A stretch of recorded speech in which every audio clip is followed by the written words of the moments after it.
Excuse how sweaty I am. Oh, it's really hot today. It's going to be a warm one. I've just started a live video, apparently. Just been told. How are we all this morning? Oh, yeah, so on this morning, I've moved my camera up, but my phone up, but the stand, my phone on, it's not quite high enough to meet the height of the camera, so I'm still having to go up and down with my eye, so sorry about that, all you YouTubers. Hello, lovely people. Hello, lovely people, and Facebookers. I'm looking through the camera to the Facebook people. So how are you this morning? So on Tuesday mornings we do this thing called the Fit Circle, and it's a circuity type of thing. But the difference between my Fit Circle as opposed to some circuits is that it's taught from a rehab level all the way up to really advanced. So literally anyone can do it, apart from prenatal women. I wouldn't advise you to do it, just because I'd have to provide you with so many adaptions from even our level 1. But postnatal, you can do it as long as you're beyond that certain stage. Oh, even Beanie's come in to say hello, so there you go. She won't stay for long because I've got these really bright lights. I thought it was too dark yesterday, so I put more lights in. I'm rambling because I'm just waiting for people to join. Oh, hello Annette, hello my lovely girl. So that's just my clock falling over there. Should we do something about core extend? So why core extend? Because we are fixated on the idea of core muscles being there to stabilize us, to keep us still, where we know that actually the body doesn't work just in stabilization, it works in movement. So we know that our core muscles work in movement too. But also it's core extend, because I want you to come away from this idea that this is just the core. You know, if you think of the core of anything, it goes through the center of the entire body, which is what our core does. And it's connected through fascia, through fascial lines.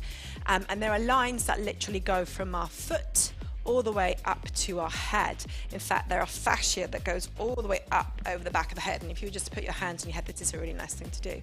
Just move your scalp, particularly at the back of the head, and that's the fascia, you know, that you're trying to connect to there, and it needs to move.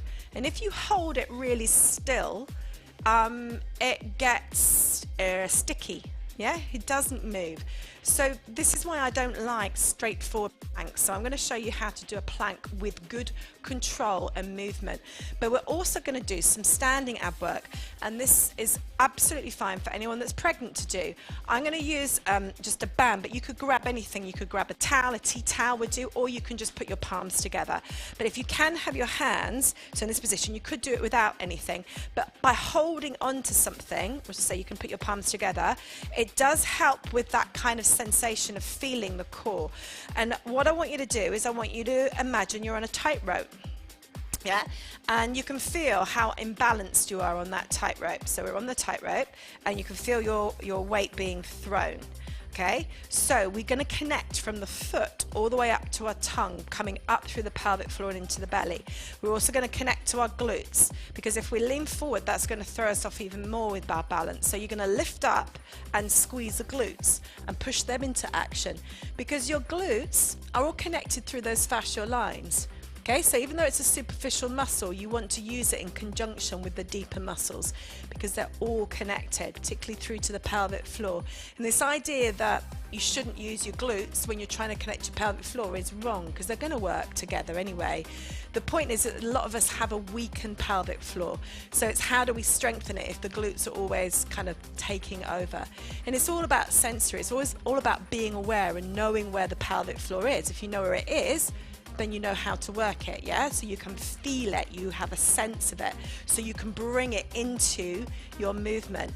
So we're going to bring it into our movement here, and I want you to think of extend, core extend. So we're going to bring the arms up, yeah, and we're going to bring the arms down. Alrighty, so you're going to bring your arms up, and you're going to bring your arms down. Now we're going to work the breath with that. So we're going to inhale, hold, exhale, lift up, inhale, hold, exhale, lower.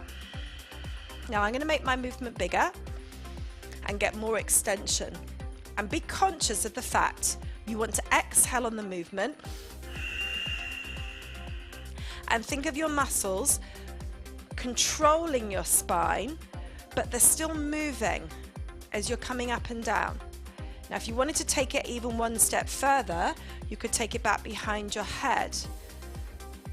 Yeah? And then you're really thinking about that core control, but you're stopping your back from moving by working on resisting that extension. So your ab muscles are doing this. It's like if I was to get a big heavy book and put it on my arm is resisting, yeah? Your pelvic floor is resisting against gravity. Yeah, we're doing all of that. Now, if you wanted to make it harder and you've got a bit of resistance, you could use a dumbbell. A band is really good, and you could add in some resistance. Yeah. And if you wanted to, you could add in some rotation. So lift up. And this way, shoulders down, chin in, looking straight ahead, you're really going to work the whole of your core. But you're moving with it, yeah?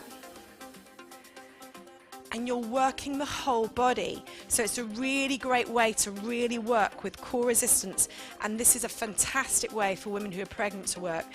Change legs, have the other foot forward. I did have my right foot forward. I'm going to put my left foot forward now, and then I switch, so I'm going to put my right foot forward.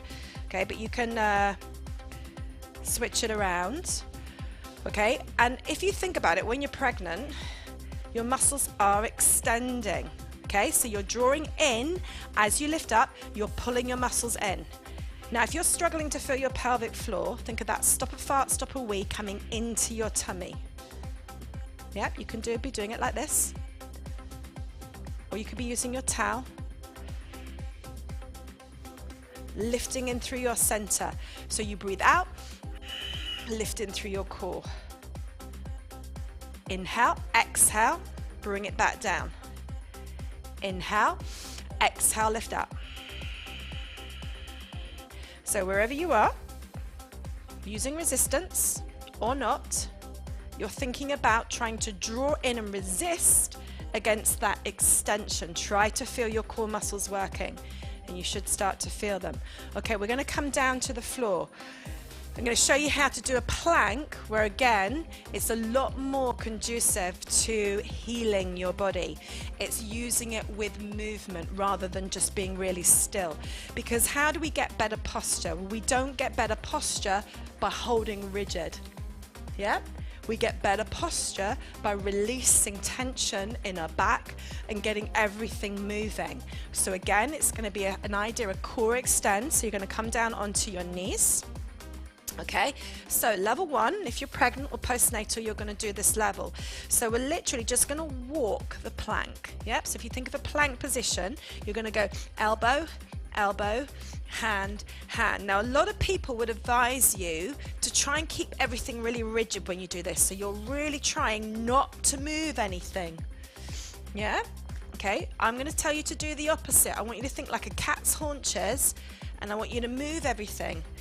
But I do want you to be conscious and aware of your pelvic floor. And if you're struggling to find your pelvic floor, there's loads and loads of videos on my YouTube and also in my IG feed on the pelvic floor. So just go and have a look.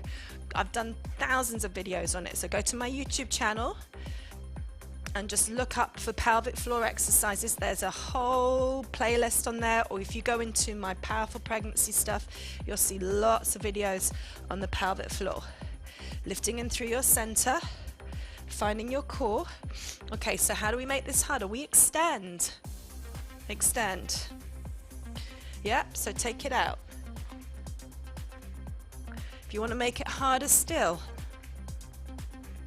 But see how I'm allowing my body to move. Obviously, if you're pregnant, you're not going to do this unless you're just a few weeks and you've really got a good core strength. But I'm really moving with it, and I challenge anyone to not feel their core working when you do this. Yep, you can be here. Find your center, breathe. Just the action of breathing is going to move your core. How are we doing? Are you feeling it? Are you working to your level? Keep moving, guys. Let me show you it from this angle. Yeah, can you see how even my hips are swaying side to side? Traditionally, you get people saying, don't swing your hips. Swing them, allow them to move, but just be conscious of holding this in a way that makes everything work. So the oblique muscles are working. Your rectus muscle will work. But what you've got to do, if you know you have a weakened pelvic floor, is just be conscious of the need to draw in. Yep, so you're using that resistance. Think of the book. You're using that resistance against gravity or against the band. And you're coming from your pelvic floor. So your pelvic floor is always working against resistance. It's not really relaxed unless you're upside down. Yeah, because gravity is always going to be pulling it one way. Okay, your pelvic floor works in conjunction with your abdominals. So when you breathe, keep moving, guys, you can still keep walking. When you breathe, you inhale, everything extends. When you exhale, everything comes in. We did that in our breath session yesterday. So you extend, and then you bring it back in. All right, so try and feel your breath, like you're moving with it all the time. I'm going to do it with my knees on the floor. Walk out and then come back in with it. Yep, walk out, come back in. So just experiment with it and try and feel everything working, but all the while you've got that feeling and sensation of your core working. And if you feel it going into your back, then you know you're not resisting, yeah? Because the muscles are going forward, they're not controlling, but with movement. So I challenge you to extend your core exercises, to think of the whole body, to think of really thinking of that resistance, because that's what's going to make you really strong. It's resisting with your muscles. So when you're lifting your pelvic floor, you're resisting with it and trying to feel that resistive strength. I hope that's useful. Try to use it in everything you do, and I'll see you for tomorrow's session. See you later.